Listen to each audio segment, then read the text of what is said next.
여러분, 미국에는 백만장자가 몇 명이나 있을까요? 포브스 발표에 따르면 현재 미국에는 자산 13억 원 이상을 보유한 백만장자가 무려 2,200만 명 있습니다. 미국은 전 세계 백만장자의 무려 40%를 혼자서 차지하고 있죠. 거의 절반에 육박하는 비중이죠. 그리고 그 중에서도 놀라운 건 이 중에 약 70%가 부모의 도움 없이 스스로 부를 일군 자수성가형 부자라는 사실입니다. 미국에서는 매일 약 1,700명이 새로운 백만장자로 태어나고 있죠. 정말 대단하죠? 그들과 우리의 차이점이라도 있는 걸까요? 그것은 남들이 모르는 시간에 미래의 트렌드를 열심히 분석하고 노력하고 도전했던 결과였죠. 숨은 노력은 눈에 보이지 않지만 언젠가 우리의 인생을 완전히 바꾸는 원동력이 됩니다. 오늘 영상에서는 여러분들이 반드시 알아둬야 할 미국 자수성가형 부자들이 빠짐없이 실천했던 7가지 행동 패턴과 마인드셋, 그리고 그들이 절대 하지 않았던 단 하나의 행동을 낱낱이 파헤쳐볼 예정이에요. 이 영상은 부자들의 부러운 이야기로 끝나는 영상이 아닙니다. 이 7가지 부자들의 습관과 행동은 우리들의 인생에도 오늘부터 그대로 적용할 수 있는 실제 전략입니다. 부자들은 인생을 단지 운에만 베팅하지 않았어요. 그들은 자신이 매일 실천할 수 있는 루틴에, 그리고 시간이 지나면 반드시 복리처럼 쌓이는 행동 패턴에 투자했습니다. 더 이상 회사에 나를 팔지 않고 돈이 나를 위해 일하게 만드는 시스템을 내 삶에 설계하는 법.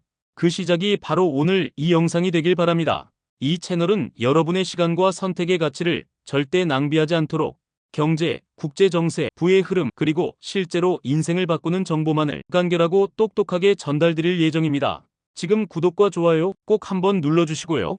자, 그럼 지금부터 미국 자수성가형 부자들의 7가지 공통점 본격적으로 시작해보겠습니다. 첫 번째 공통점입니다. 놀랍게도 이들의 시작은 돈이 아닌 사회 문제 해결에 집중했습니다. 조금 생뚱맞지만 그들은 이렇게 말했죠. 돈은 결과일 뿐이다. 내가 집중한 것은 문제였다. 예를 들어 일론 머스크. 그는 어린 시절부터 에너지 위기, 환경 문제, 인류의 미래에 관심이 많았습니다. 그의 목표는 단순히 전기차를 많이 팔아서 부자가 되는 것이 아니라 화석 연료 의존도를 낮춤으로써 지구 환경을 보호하고 싶었죠. 그래서 탄생한 게 테슬라입니다. 테슬라는 세상의 판도를 바꾸는 21세기 가장 혁신적인 기업이 되었고, 그 대가로 시장은 테슬라의 시가총액을 약 900조 원으로 만들었죠. 또한 그는 지구는 결국 생존 문제를 맞이할 것이다라는 생각에 스페이스X를 통해 인류의 화성 이주를 꿈꾸기 시작했습니다. 누가 봐도 터무니없는 계획이라고 처음에는 손가락질했지만 일론 머스크는 끝까지 포기하지 않았습니다. 시장은 이 회사의 가치를 200조 원 이상으로 평가했고, 지금은 미국 나사와 어깨를 나란히 하며 달 탐사를 준비하고 있죠. 아마존을 창립한 제프 베이조스. 처음에는 허름한 단칸방에서 컴퓨터 한 대로 시작했죠.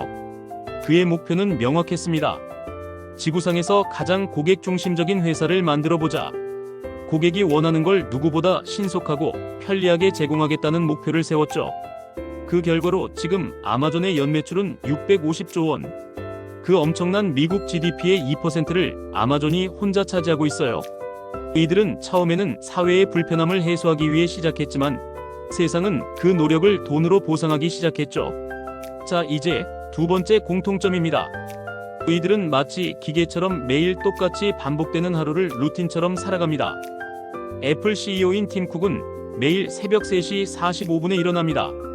하루를 시작하면서 전 세계 애플 매장과 공급망을 확인하고 운동을 마치고 매일 아침 700개가 넘는 이메일을 직접 검토합니다. 전 미국 대통령 버락 오바마 아시죠? 그 역시 대통령 재임 시절에도 매일 새벽 5시 30분에 일어나 운동, 독서, 명상으로 하루를 시작했죠. 국가를 운영하는 사람도 자기 자신을 먼저 정비하고 나서 세상을 상대한다는 것.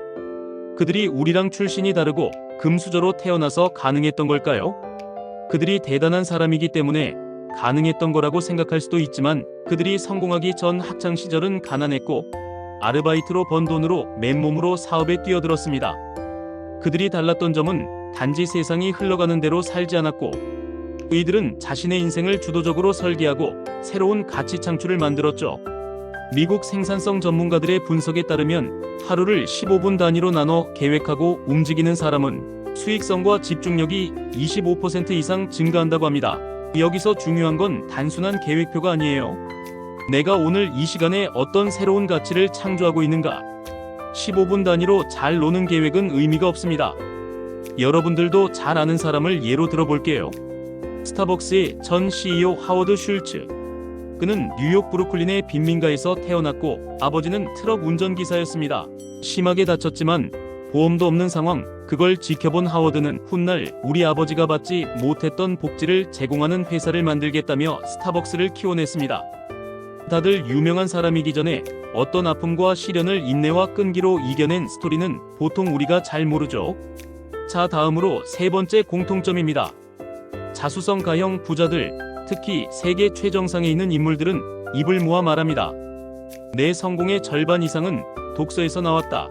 예를 들어 워렌 버핏, 그는 하루에 80%를 책 읽는 데 사용합니다. 그는 이렇게 말했습니다. 지식은 복리 수익이고 눈덩이처럼 쌓인다. 매일 지식이 1%씩 성장한다면 1년 뒤 어떤 사람이 될지라고 말이죠. 또 다른 독서광 빌 게이츠입니다. 그는 매년 2주 동안 디지털 기기를 끄고 오직 책만 읽는 독서 휴가를 가집니다. 이 기간 동안 그는 기술과 철학, 정치, 과학 관련 도서를 읽습니다. 그리고 그가 어떤 책이 좋다고 추천하면 그 책은 바로 베스트셀러가 되어버리죠. 이들의 공통점은 단 하나, 정보의 바다에서 생각의 깊이로 경쟁한다는 것. 이제 인터넷에는 세상의 정보가 매일 무한히 넘쳐납니다. 즉, 정보 자체가 자산이 되는 시대는 이미 끝나버렸죠. 지금 중요한 건 어떤 정보를 선택할 것인가, 그리고 그 정보를 어떻게 나만의 통찰로 바꿀 수 있는가입니다. 그들은 말합니다. 생각이 깊어지면 판단이 정확해지고 판단이 좋아지면 결국 부의 흐름을 앞서서 읽을 수 있다. 그리고 중요한 건 단지 책만 열심히 많이 읽는 게 아닙니다. 읽고 기록하고 정리하고 누군가와 토론을 해야죠. 책을 읽었다는 양적인 만족감에서 끝날 것이 아니라 반드시 내 인생에 응용하거나 적용해보고 다른 사람들과 의견을 교환하면서 단순한 지식의 습득이 아니라 통합적 사고력을 키워내야 합니다. 오늘부터라도 딱 하루 30분씩만 읽어보세요. 책은 누군가의 30년 인생이 300페이지에 담긴 시간 압축기입니다. 책을 100권 읽으면 다른 사람의 인생을 간접적으로 수없이 경험할 수 있게 됩니다.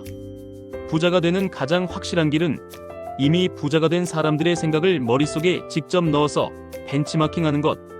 그 방법 중 가장 강력하고 가장 저렴한 게 바로 독서입니다. 자, 다음으로 네 번째 공통점입니다. 그들은 위기에서 도망치거나 멈추지 않고 오히려 움직였습니다. 보통 사람들은 위기를 만나면 불안하고 걱정하게 되죠. 금융위기, 팬데믹, 전쟁, 금리 인상, 부동산 폭락. 우리 인생에는 수없이 많은 대외적인 위기들이 찾아오게 됩니다. 하지만 자수성가에 성공한 부자들은 그런 위기의 순간에 누구보다 가장 빨리 움직였죠. 그들은 위기를 이렇게 정의했습니다. 위기는 곧 할인된 기회다.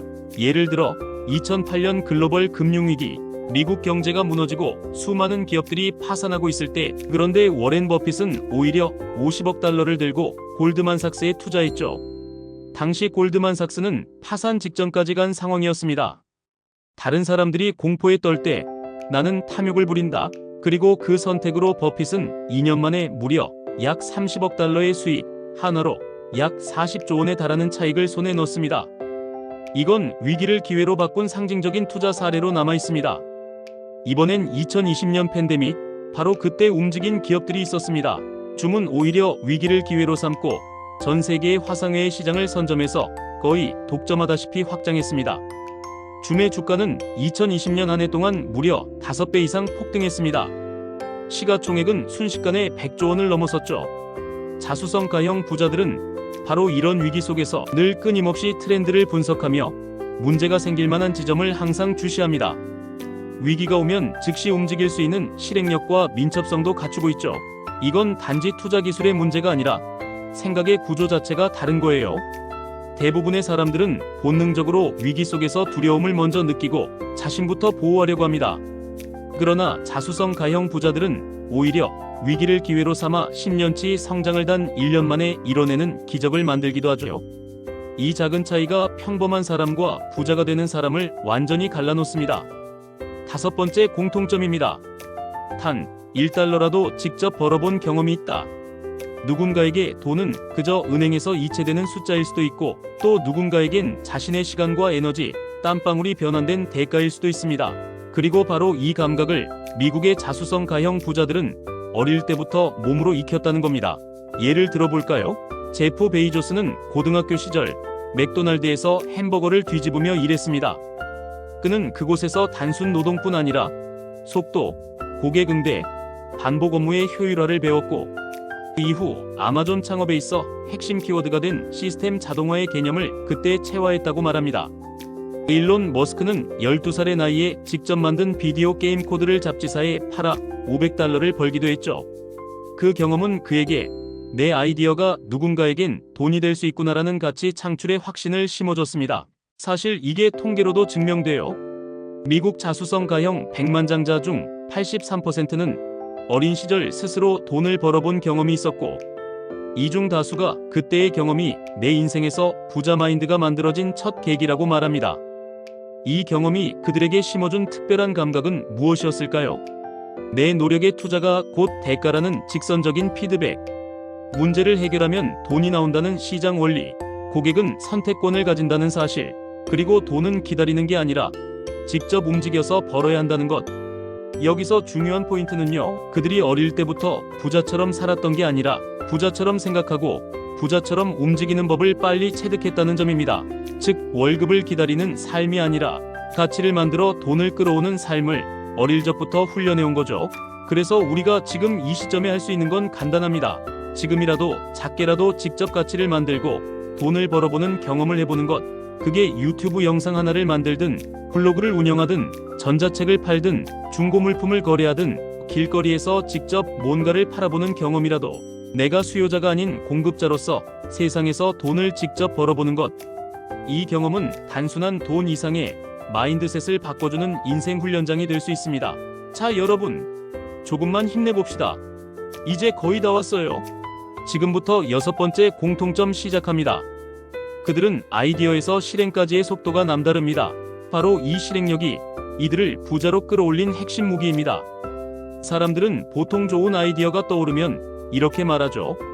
이거 나중에 한번 해봐야지. 좀 더 알아보고 계획을 좀 더 세워보고, 그리고는 대부분 그 계획을 금방 잊어버리게 됩니다. 하지만 자수성 가형 부자들은 정확히 정반대입니다. 생각과 실행 사이의 거리가 매우 짧습니다. 그리고 그 사이를 완벽한 준비로 절대 채우지 않습니다. 오히려 이렇게 말하죠. 완벽한 계획보다 빠른 시작이 낫다. 그리고 여러분, 완벽한 준비라는 개념은 상대적인 거예요. 정말 완벽한 준비라는 게 있을까요? 고민은 또 다른 고민을 낳게 될 뿐입니다. 예를 들어 넷플릭스의 창업자 리드 헤이스팅스. 그는 비디오 대여점 블록버스터에서 DVD 반납이 늦어져 연체료 $40를 물게 되는 불쾌한 경험을 하게 되죠. 그 순간 그는 생각했습니다. 왜 영화를 빌리는 게 이렇게 불편해야지?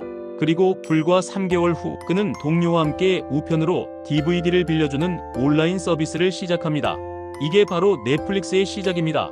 처음엔 단순한 아이디어였지만 그 실행의 속도와 끈질긴 실험이 지금의 글로벌 OTT 제국을 만들었죠. 지금 넷플릭스의 시가총액은 약 300조 원, 전 세계 1억 5천만 명 이상이 매달 돈을 내고 콘텐츠를 소비하는 대표 플랫폼이 되었습니다. 여기서 중요한 건 실패를 두려워하지 않고 오히려 성공 데이터로서 이를 활용하는 것이죠. 오늘 떠오른 아이디어, 지금 당장 실험해 볼 수 있다면 그게 바로 여러분 인생의 큰 변곡점이 될지도 모릅니다. 7번째 공통점. 이들은 놀랍게도 성공보다 실패를 더 많이 공부합니다. 그들은 이렇게 말합니다. 나는 성공한 사람보다 실패한 사람에게 더 배운다. 왜일까요? 성공에는 수많은 요인이 복합적으로 작용합니다. 때론 실력, 운, 타이밍. 그 복잡한 퍼즐은 그대로 복제하기가 어렵습니다. 하지만 실패는 반복됩니다. 실패에는 공통적인 패턴이 있죠. 그리고 남들의 실패 사례를 분석해서 그 패턴만 잘 피해도 망하지 않는 길을 만들 수 있습니다. 실제로 하버드 비즈니스 리뷰 분석에 따르면 초기 스타트업의 실패 요인 중 60% 이상은 단 3가지로 요약됩니다. 첫째는 창업자가 자기 아이디어에 집착하거나 시장 반응보다 자기 생각을 우선할 때 벌어지는 비극입니다. 즉, 고객이 원하는 것이 아니라 내가 멋지다고 생각한 것을 만드는 거죠. 둘째는 공동 창업자와의 갈등. 서로의 역할이 모호하거나 비전이 다르거나 신뢰가 무너지면 사업은 내부에서부터 무너지기 시작합니다. 아무리 시장성이 좋아도 사람 문제는 정말 버티기 힘들죠. 그리고 세 번째는 초기 고객 확보 실패입니다. 정말 뛰어난 신제품을 개발했음에도 시장에 수요가 없거나 고객층이 너무 늦게 확보가 된 경우이죠. 아무리 좋은 아이디어와 상품일지라도 시장성이 검증되지 않았다면 이는 큰 리스크가 될 뿐입니다. 주변에 누군가 나와 비슷한 아이디어나 주제로 시작한 사업이 있다면 그들이 왜 망했는지, 무엇이 부족했는지, 왜 시기적절하게 대응하지 못했는지를 정확하고 꼼꼼하게 분석해야 합니다. 그 과정을 통해 실패의 나침반을 만들어내고 우리는 절대 그 방향으로 가지 않아야죠. 자수성가형 부자들은 말합니다. 나는 실패한 사람을 통해 미래를 예측한다. 즉, 앞서 누군가 실패한 사례를 통해 학습하고 그 실패한 지점을 내 사업에서는 개선해야 하고 정확한 시장 분석을 통해 미래 수요를 예측해야 합니다. 이러한 검증이 끝나면 더 용기 있는 실행을 할 수 있게 되죠. 마지막으로 부자들이 절대 하지 않았던 행동입니다. 이들은 절대 남 탓을 하지 않습니다. 가난했던 어린 시절, 좋은 교육을 받지 못한 것, 친구의 배신, 가족의 불화, 운 나쁘게 닥친 경기 불황, 자수성가형 부자들도 이런 환경에서 출발한 경우가 많았습니다. 그러나 그들은 핑계로 삼지 않고 이렇게 말했죠. 이것은 내 책임이다. 즉, 단순히 내가 잘못했다라는 뜻이 아니고 내 삶의 방향을 바꿀 수 있는 유일한 존재가 나라는 사실을 인정하는 것입니다. 자수성가형 부자들은 모든 선택과 결과를 자신의 책임으로 끌어안았습니다. 지금 당장 돈이 없으니까 못해. 나를 도와주는 사람이 없어서 실패했어. 같은 생각은 당장 위로가 될지 몰라도 자신의 발전을 가로막는 장애물이 될 뿐입니다. 세계적인 동기부여 전문가 토니 로빈스는 이렇게 말했습니다. 변화를 원한다면 책임도 함께 가져야 한다. 왜일까요? 책임을 진다는 건 내가 이 상황을 바꾸겠다는 능동성의 선언이기 때문입니다.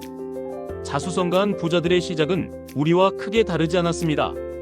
부모의 재산이나 특별한 천재성보다 문제를 찾아내고 그 해결을 실행으로 옮겼고 실패를 성공 데이터로 삼으며 자신의 삶에 책임지는 사람으로 살았습니다. 그 결과가 우리가 보는 억만장자, 기업가, 혁신가의 모습이 된 거죠.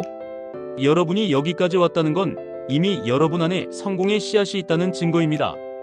당장은 성장이 느리고 올바른 방향으로 자라지 못했을지라도 언젠가 분명히 그 씨앗은 커다란 열매로 자라날 것입니다.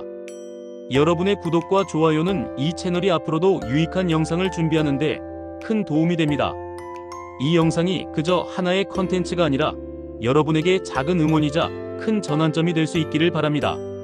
지금까지 시청해주셔서 감사합니다.